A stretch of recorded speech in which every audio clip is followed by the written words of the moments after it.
असं म्हणतात की रायगडावर चढावं तर सळसळत्या वाऱ्यानं आणि रायगडावरून उतरावं तर खळाळत्या पाण्यानं. मुघल, पोर्तुगीज, इंग्रज, डच अशा ज्यांनी कोणी रायगड पाहिला त्यानं तोंडात बोटच घातली रायगडाची भव्यता पाहून. आज 350 वर्षानंतरही जेव्हा आपण रायगडावर जातो तेव्हा छत्रपती शिवरायांच्या जवळ गेल्याचा भास होतो.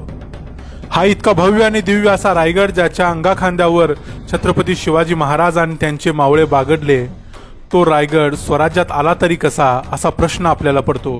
त्याचंच उत्तर आजच्या ह्या व्हिडिओमध्ये आम्ही देणार आहोत.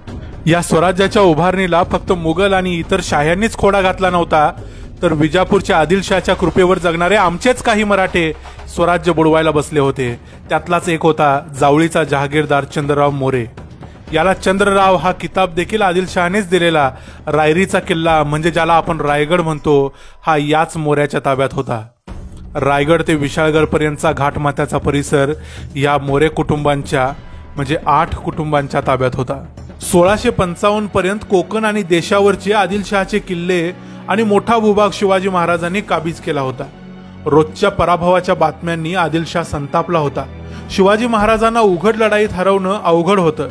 त्यामुळं शिवरायांना युक्तीनं पकडण्यासाठी बाजी शामराज नावाच्या एका सरदाराला आदिलशहानं पाठवून दिलं. 10,000 सैन्यासह चालून आलेला हा शामराज महाबळेश्वर जवळच्या पारघाटात लपून बसला. कोकणातून येणाऱ्या शिवरायावर अचानक झडप घालण्याचा त्याचा विचार होता, पण अखंड सावध असणाऱ्या शिवरायांना या गोष्टीचा अगोदरच पत्ता लागला होता. त्यामुळे शिवराय यांच्याच सैन्यानं या शामराजवर झडप घातली आणि या शामराजाला पळवून लावलं.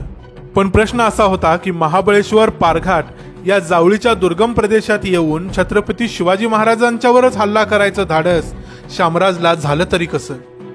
तर ते धाडस त्यानं केलं होतं जावळीच्या चंद्रराव मोरे याच्या मदतीनं. हे जेव्हा शिवाजी महाराजांना समजलं तेव्हा महाराजांचा संताप खूपच वाढला. महाराज म्हणाले, चंद्रराव मोरे यास मारल्या विरहित राज्य साधत नाही. महाराजांचे हे शब्द नुसते शब्द नव्हते, ते चंद्रराव मोऱ्याचं विधी लिखित होतं. महाराजांनी मग चंद्ररावाला खरमरीत पत्र पाठवले, तुम्ही आपणास राजे म्हणवता ते केवळ व्यर्थ होय. आम्ही खरे राजे, आम्हा श्री शंभूने हे राज्य दिले आहे. तुम्ही विजापूरकरास कर देता तो देण्याचे बंद करून आम्हास देत जावा व आमचे अंकित व्हावे. आमचे अंकित न होता बदफैल व्हाल तर तुमची जावळी हस्तगत करून तुम्हास कैद करून ठेवू. चंद्रराव मोरे अतिशय मस्तीत होता. 25 वर्षाचा हा पोर माझे काय वाकडे करेल असे त्याला वाटले. त्यात जावळी अतिशय दुर्गम प्रदेश, शिवाय मोऱ्यांच्याकडे 15,000 खडस सैन्य होतं. मोऱ्यानं अति आत्मविश्वासानं शिवरायांना उलट उत्तर पाठवलं, तुम्ही काल राजे झाला, तुम्हास राज्य कोणी दिले? घरी आपणास फुकटचे राजे म्हणून घेतले तर ते कोण मानील? जावळीला याल तर तुमचा एकही माणूस परत जाणार नाही. तुमच्यात पुरुषार्थ असेल तर उद्या येणार ते आजच यावे. आमच्याशी कटकट कराल तर विचार करून करा. तुम्हाला वरकड मुलूक आहे, येथे उपाय कराल तर अपाय होईल. हे उत्तर ऐकून मग शिवाजी महाराजांनी मोऱ्यांना शेवटचा इशारा दिला. महाराजांनी सांगितलं, तुम्ही आपणास राजे म्हणायचे सोडून देऊन व मोर्चेल वगैरे राजचिन्हे एकीकडे ठेवून रुमालाने हात बांधून भेटीस याल व आमची चाकरी कराल तर ठीक आहे, बदफैली कराल तर प्राणास मुकाल. आता मात्र हद्दच झाली होती. महाराजांनी चंद्रराव मोऱ्याच्या कायमच्या पारिपत्याची योजना आखली. आपले सहकारी रघुनाथ बल्लाळ यांना महाराजांनी काही माणसे देऊन जावळीस पाठवले. बल्लाळांनी जावळीत जाऊन जावळीचा अंदाज घेतला. योग्य संधी मिळताच आणि रघुनाथ बल्लाळांकडून इशारा मिळताच महाराज स्वतःच निसनीच्या घाटाने उतरून जावळीत घुसले. चंद्रराव मोऱ्याचे ठाणे असलेला हशमगडास महाराजांनी वेढा घातला. शिवरायांच्या सैन्याच्या चिवट मारापुढे हशमगड जास्त दिवस टिकला नाही. महाराजांनी किल्ला जिंकला, पण चंद्रराव मोरे मात्र आपल्या कुटुंबासह पळून गेला व अभेद्य अशा रायरीच्या किल्ल्यात लपून बसला. हा रायरीचा किल्ला अभेद्य आणि आकाराने खूप मोठा होता, पण शिवरायांनी रायरीच्या किल्ल्यालाही वेढा घातला. चंद्रराव मोऱ्यांच्या सैन्याबरोबर तुरळक चकमकी रोज रोज होत होत्या, पण महाराजांनी किल्ल्याची रसदच रोखली. त्यामुळे मोऱ्यांना किल्ला लढवणं अवघड होऊन बसलं. किल्ल्यावरून होणाऱ्या तोफांच्या माऱ्यामुळे महाराजांना देखील पुढची परिस्थिती बिकट दिसत होती. त्यात तोंडावर पावसाळा आला होता. चंद्ररावांचाही संयम संपत चालला होता. शेवटी हार खाऊन मोऱ्यांनी तहाची बोलणी चालू केली. चंद्रराव मोऱ्यांनी 3 महिने किल्ला लढवून अखेर महाराजांसमोर शरणागती पत्करली आणि रायरीचा किल्ला शिवाजी महाराजांच्या हाती आला. महाराजांनी रायरीचे नाव रायगड असे केले। रायगड पाहताच महाराज काय म्हणाले हे सभासदाच्याच तोंडून ऐका। राजा खासा जाऊन पाहता गड बहुत चकोट, चौतर्फा गडाचे कडे तासिल्याप्रमाणे 1.5 गाव उंच। पर्जन्यकाळी गडियावर गवत उगवत नाही आणि धोंडा तासीव एकच आहे। दौलताबाद पृथ्वीवर चकोट गड खरा, परंतु तो उंचीने थोडका। दौलताबादचे 10 गुणी गड उंच असे देखून बहुत संतुष्ट झाले आणि बोलिले, तख्तास जागा हाच गड करावा। शरण आलेल्या चंद्रराव मोऱ्यांचा योग्य तो सन्मान करून महाराजांनी त्यांना चाकणच्या किल्ल्यात नजरकैदेत ठेवले।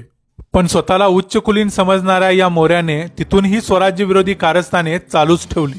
एकेकाळी स्वतःला जावळीचा राजा समजणारा चंद्रराव मोरे जो शिवाजी महाराजांना जावळीत घुसण्याचं आव्हान देत होता, तोच चंद्रराव मोरे शिवाजी महाराजांच्या कैदेत पडला होता आणि हीच गोष्ट त्याला बोचत होती। म्हणूनच त्याने मुधोळच्या व्यंकोजी घोरपड्यांशी संधान साधून स्वतःची सुटका करायचा डाव आखला होता।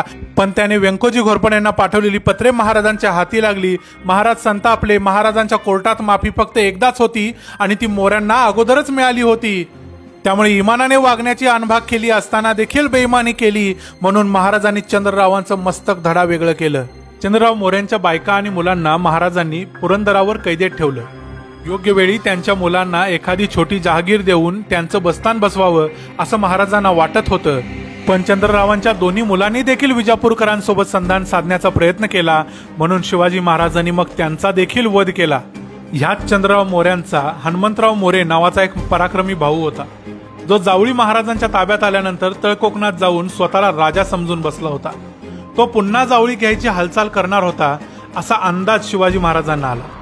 शिवाजी महाराजांनी संभाजी कावजी या आपल्या अत्यंत विश्वासू साथीदाराला त्याच्याकडे पाठवले।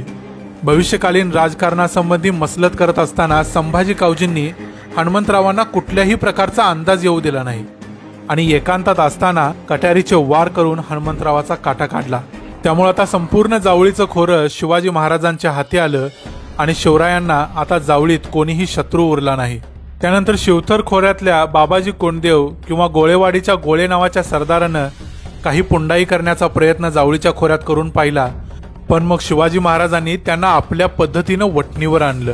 पातशाच्या जीवावर महाराष्ट्राची लूट करणाऱ्या आधम आणि घमंडी मोरे घराण्यास महाराजांनी राजकारण आणि युद्ध या दोन्ही आघाड्यावर पाणी पाजलं आणि एक पराक्रमी आणि स्वाभिमानी महाराष्ट्राचा पाया घातला।